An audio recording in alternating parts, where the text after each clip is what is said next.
So awesome, Meenal. Let's go. Let's move into it. Yeah. Okay, so let me start with the goal.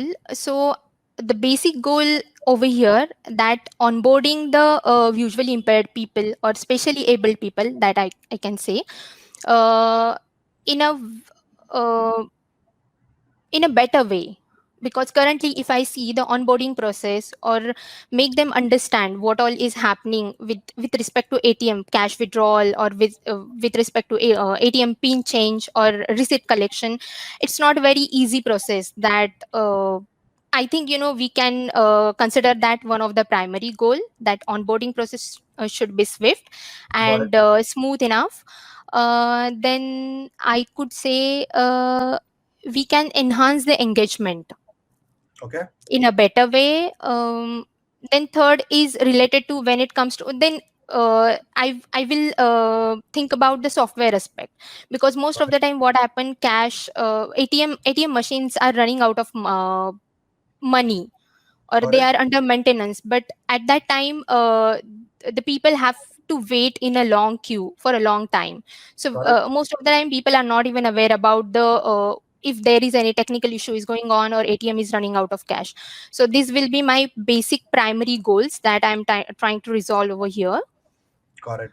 Got it. Then I will switch over to user personas. So Okay. there are different categories of people. First of all, I'll see whether person is completely blind, partially blind, or color blind. Okay.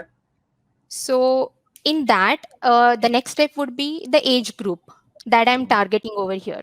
So Got it. if I consider the 15 years, from 15 years age group. I'm starting from the 15 years age group.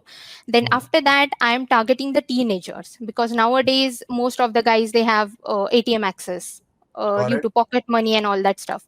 Got it. Then I'm thinking the next persona is the earning Got it. category, Got it. and the last one is the old age or senior citizens. Got it. Got So it. So let's take a yeah. stop here and try to deconstruct what you effectively said. First thing you said that the first part that you want to check out is the onboarding process, right? Now, the great part about what do you mean by onboarding here, right? Typically, your goals should be very clear in terms of what you want to do. Like the blind person, the first goal can be as simple as that the blind person should have a seamless onboarding so that he can transact, right? Now, Yes. why this word is important, because onboarding may mean anything. Onboarding can effectively mean you logging into your card. Onboarding can mean that somebody voice recognizing, but your goal should be very succinct, like and seamless onboarding till he's able to transact, right? That's the first part. What is the second part that you told? Good engagement, right? Yes. Yeah, there should be higher engagement. Now, how do you define engagement, right? What you can effectively mean by engagement is something again closer to it, like the the process should be in such a way, or the engagement should be in such a way that specifically a user is able to go through the entire process in a very seamless manner, or maybe in 30 seconds time, or whatever it is. It should be very engaging in that aspect. And what is the third thing that you talked about? um I guess I talked about the ATM pin changes, then transaction. Yeah, the queues and stuff like that. Yes. Basically, if there is a long queue, then in that system, and if there is a pin change, there is a paper usage, and all of those things. How do you rectify that? How do you make that even more seamless? Got it. Yeah, yeah. So, Oh, I think those are the goals. Now you want to move into the user persona. So you have already yes. spoken about the user persona, that you will think about completely blind, color blind, or partially blind, and then you moved into Yes. the different kind of people who effectively spend money. Got it. Over to Yes. you. Yeah. Yeah. So my target personas will be the people in a earning category, Hmm. and mostly the senior citizens, because they are the frequent users of these ATM machines. Yeah. So these are the user personas. Moving on to next, the geographical region. So since we are living in India, and if we are targeting currently, since we are in Maharashtra at the moment, so what all the native languages that are associated with this particular region? or in Correct. any particular state. So Correct. English, Hindi, and Marathi should be the basic or important languages that should Correct. support in that particular ATM machine, so that even anyone can access that. A partially blind or blind person can easily access that. So that will be the geographical region that I'm targeting at the moment. Correct. Then the next point is, I guess, pain points that I have mentioned, if I'm not wrong.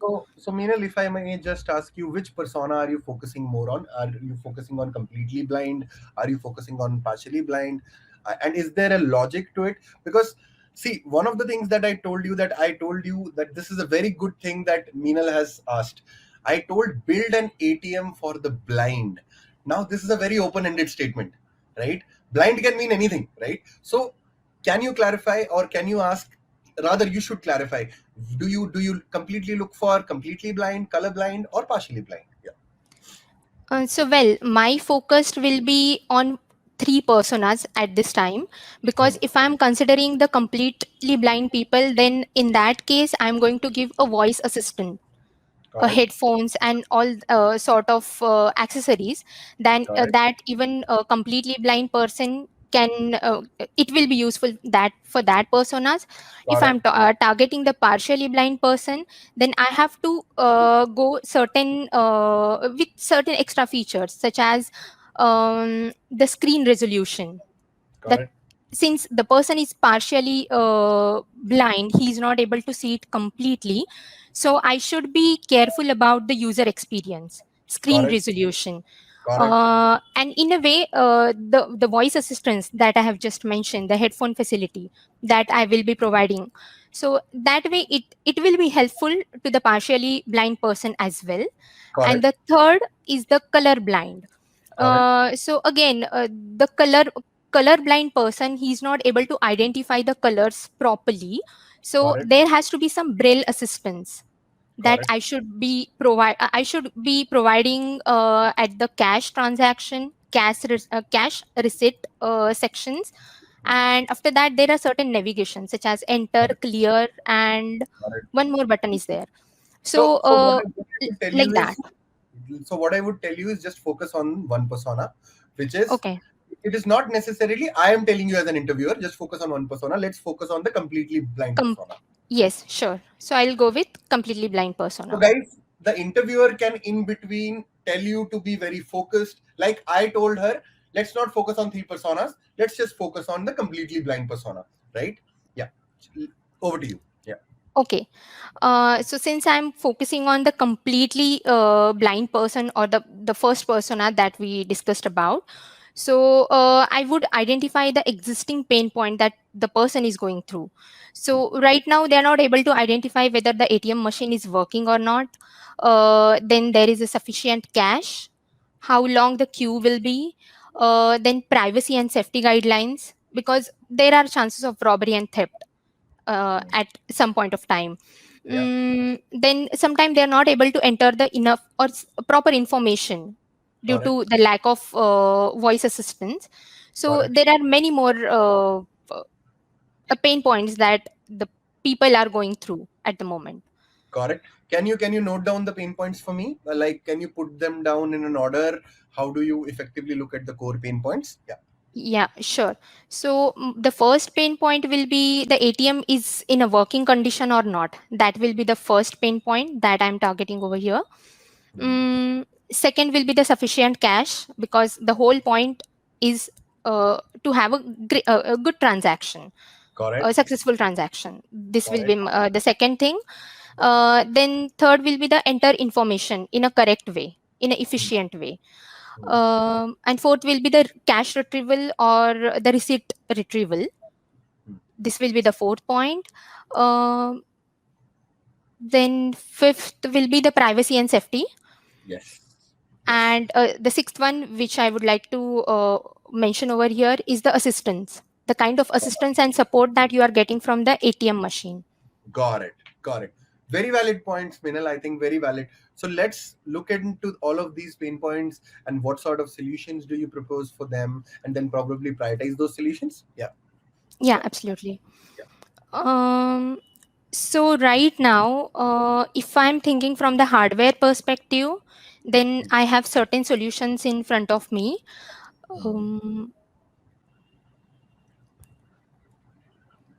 the first that I would like to bring it over here is audio support. Then second will be the braille access. Hmm. There Okay. has to be a braille assistance on that ATM machine so that the visually impaired person can easily navigate throughout those system, and they can Hmm. efficiently transact. Hmm. Um, then there has to be some beep sound for Okay. each and every button that person is pressing while the transaction throughout the transaction, Okay. the action he's performing. um, these are certain things that I could propose from the hardware side. Okay. Then from software perspective, I would say before leaving the house, the person should be able to identify whether there is enough cash is available, whether the machine is under maintenance or not. After that, how many ATMs are there in nearby vicinity. Correct. So if all these conditions are satisfied, and if that person gets enough data, then and then only he can leave the premise and go for Hmm. the transaction, and then Correct. hardware parts comes into a picture. Correct. Correct. So and So, yeah, from the software and as well as from the hardware perspective, I will give the audio guide well in hmm. advance, since we talked Correct. about the seamless integration and easy onboarding. So voice Correct. assistance and audio guide is really important in the beginning so that person can study and he can explore it. Correct. Correct. So, Minal, I think one feedback for you here is that you have very, very clearly explained the pain points, which is very good.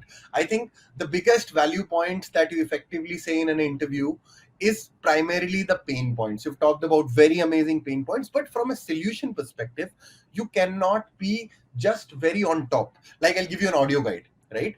Audio guide is but how do I know how does the audio guide work?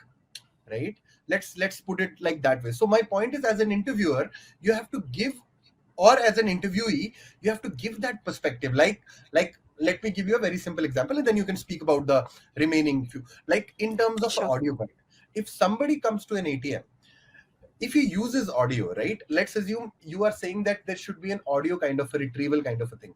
Now an ATM has a very specific use case that whenever, let's assume, the card thing I am not able to do, and via audio it automatically figured out that it is Shravan or it's Meenal, right? I so Right. how does it actually figure that out? There has to be some authentication mechanism, right, that it Sure. is Meenal or it is Shravan, right? And the second and most critical part here is, which comes from a privacy aspect, is that now if I have to take out money, I have to effectively give some sort of a code which effectively tells them that, okay, he's the right guy who's taking out the money. It's not some random guy who is come and he's effectively able to take down the money. So how do you build that process that, okay, Meenal is actually Meenal who is actually taking out the money?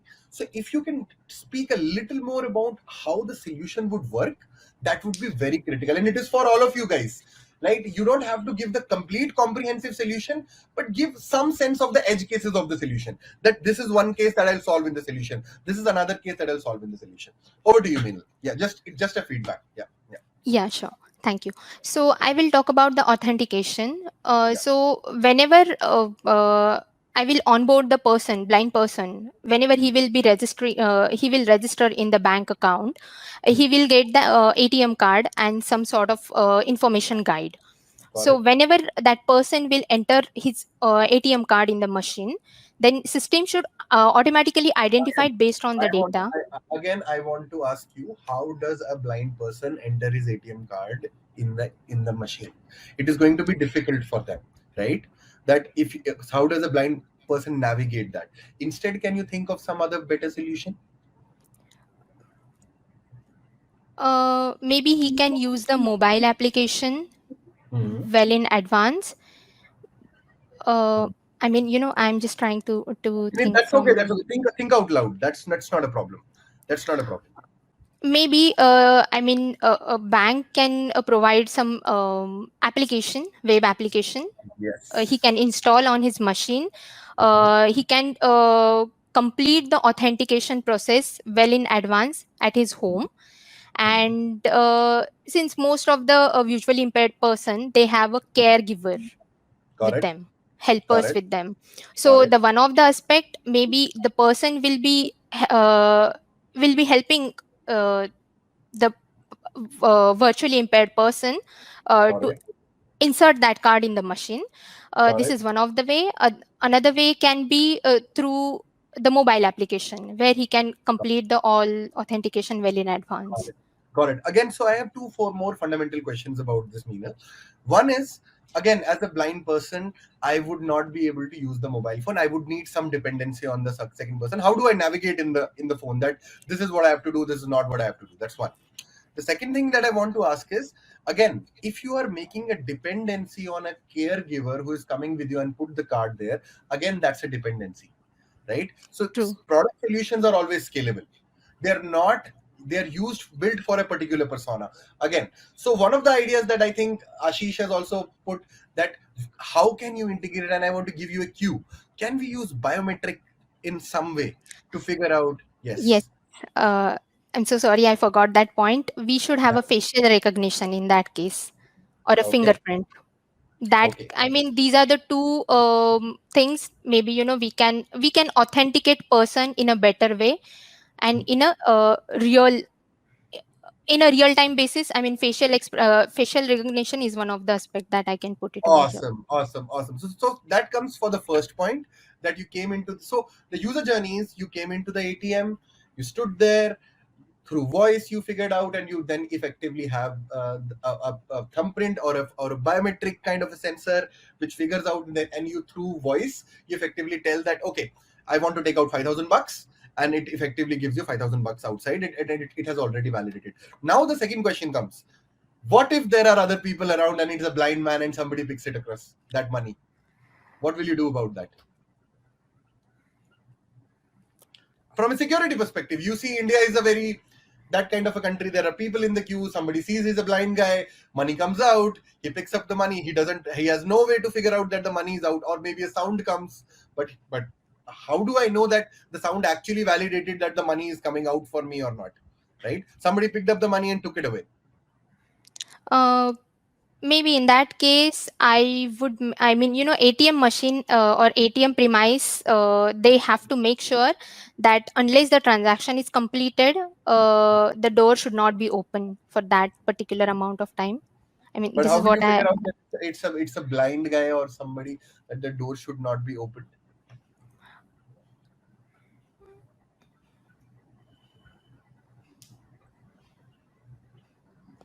Can there be any Base. other solution? Guys in the chat, also put those solutions. I think Meenal is doing a great job, amazing job. I just want you to support her. We are doing an actual live deconstruction. Trust me, we have not gone through this before, right? So she's doing so. Again, Meenal, please, let's think. I am also thinking, right? So let's think on the top of the head. Yeah.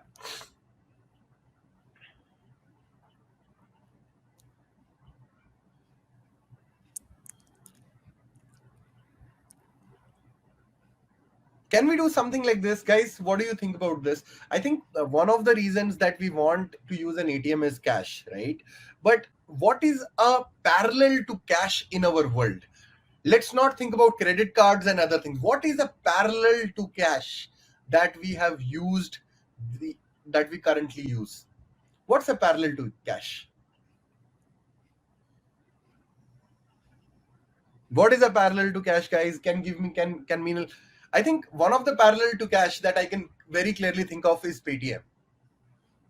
Yes. You use Paytm everywhere, right? It's not Absolutely. like it's a card or UPI that you have to take out phone pay, even though UPI is also getting very popular. But yes, virtual money pay. So you can probably talk about that. Okay, I want to directly transfer the money to my Paytm account because I can use it at any point of time. I can push that money. I don't necessarily need cash for that, right? Because if you would have told me that I'm putting it in my bank account, then it would have been no value, because again then you have to take out the money. So I am converting that money into some sort of virtual money. Yes, Amazing, amazing. So can we do that? How do we do that? Yeah, How now you figure out how do you do that? Now can we build a process around that? Yeah, yeah, why not? So I mean, then why do we even need a ATM for that? I mean, the physical hardware machine. Why can't we do that from the software itself? you So can do even that. Yeah, yeah, yeah. so your bank account has to be linked with your Paytm or your GPay account. And whenever you want to transfer your money, you have to go through the multiple authentication process. Yeah. And once the authentication process is completed, then only the person can he or she can able to transfer the money to his respective Paytm or GPay account. There are two So reasons for it why I specifically told this, that why it will make sense. Two aspects. People in tier 2, tier 3 cities, they are not very comfortable in using their bank accounts and sending money from there. They are rather more comfortable in two aspects, because Paytm has deeply penetrated, right? They use Paytm every day, or they use cash, right? The transaction usage of from an ATM from a bank account to Paytm is far more difficult for them than to go to an ATM and take out cash from there, right? Ideally for you. So again, this is a persona bias. Like for you and me, I will say, why the hell should I use it, right? But just think about the doodh in your society. He takes two things. Bhaiya Paytm kar do, या Paytm कर दो या भैया cash दे दो, right? These are the two things. He doesn't necessarily know how to open into his HDFC account or send money from there to Paytm, or put kind of just put more money into his Paytm account through a bank account, right? That is one of the reason. Yes, yes. Ravi, it's not about that. You might have seen a lot of cases. I have seen in tier 2, tier 3 cities, there are a lot of people who use ATMs. Yes, yes. So that's an amazing thing, right? So now we have figured out three processes. One, a voice recognition system to effectively enable. The second way is build specifically a biometric system to effectively authenticate the user. And the third fundamental thing is either put cash, which he can effectively take, or if he feels uncomfortable, move it to a virtual money kind of a platform. That's the three things. Now, how do you want to measure the success of this particular solution? Yeah. okay, so the success will be from hardware perspective. I can think then there should not be any downtime. Got it. Got it. Then the performance should be good. Hmm. um, and again there should be a successful cash or receipt withdrawal. Got it. that is the that is the most important thing. That Got is it. these points are from hardware perspective. Then again, the person should be I mean whatever authentication process that we have implemented, such as Mhm. facial recognition or any biometric kind of thing, it Got should it. work properly. Got There it. should not be any it should work properly according to me. So these are the success metrics according to me. And from software perspective, I would say, um, again, since we are thinking about the virtual money transfer from Mhm. our bank account to a Paytm or any other account like GPay or Beam, Yeah. Yeah. so it should work efficiently. um, then query, if at all we are putting any query to any specific bank, then there should be a 24 by 7 assistance or support Got has to be given from it. that Got it. particular bank. So Got these it. are the matrices that I could think about. Again, guys, one more important point. I think one of the things that you need to understand about metrics is metrics are actionable, measurable figures, right? Whatever you've spoken about, Meenal, in a typical interview, that is not effectively a metric. A metric is something that you can measure. Like I'll give you, like you build a voice recognition system. The metric for that would be the number of times you effectively initialize that system as a denominator, and the number of times you get success as the numerator, right? That's an Yes. input metric for you. And now there is a difference between, guys, what's an input metric and what's a baseline metric. Like the number of attempts a person makes to transact as a denominator, and the numerator is the number of times the transaction happens. That's a baseline metric. कि हाँ यार पैसे तो निकालने हैं. That's the core metric, right? I should get my money when I want, right? But what is the biggest problem for a blind person currently? That out of the probably 4 attempts, he's just able to take it out once, because every time he faces some issue. So there's a baseline metric, that number of attempts made to make a transaction as a denominator. On top, there would be number of transactions happened. But that's a baseline metric. You cannot just say that metric. It's like, I have a product, what's my metric? It's revenue, right? So that is not what you have to say as a product manager. What you have to look at as a product manager is, what is my input metric? Like for a feature of authentication, the input metric would be number of times I tried to initialize versus number of times I got authenticated. If that number is actually better than other the systems in the market, which is like Alexa, Google Pay, or whatever your competitor systems are there, then you're doing a great job, right? So that's your input metric, right? What is the second metric that we were talking about from a privacy standpoint, right? Number of thefts that might have happened, because that is something that we can get actually from the ATM, because we fundamentally have data access to that. And the number of thefts as the numerator, and the number of times the transaction has happened. So we will come up with 2 or 3 metrics like that as input metrics, and finally we will say that our baseline metrics is getting the right transactions as the numerator and divided by the total number of transactions we tried for. So